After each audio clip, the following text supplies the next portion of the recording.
Hola a todos, ¿cómo están, chicas? Hoy es día de entrenamiento. Vamos a conocer mucho más del X55. El Plus de la Tarde arranca así. Plus de la Tarde es presentado por Farmacia y Perfumería Catedral, porque amamos cuidarte. Cooperativa 8 de Marzo Limitada, Solvencia y Bienestar, Dismar, Salud y Cultura.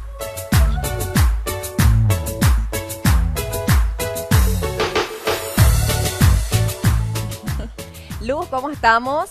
Bueno, se viene con todo el Radical Fitness en nuestro país. ¿Qué de nuevo trae esta nueva tendencia? ¿Cómo estás, Daisy? Antes que nada, muchas gracias. Así que te cuento rapidito, el Radical Fitness se está asociando a nuestro país, así que cada día estamos incrementando un poquitito diversos programas de entrenamiento. Radical Fitness está trayendo ahora a nuestro país una nueva tendencia que es el X55, una actividad sumamente intensa, una actividad para quemar calorías, tonificar piernas y glúteo, que es lo que más nos interesa también a las mujeres. Así que, Daisy, podemos ver un poquito de lo que se trata. Así mismo, el X55. X55. Ahí va.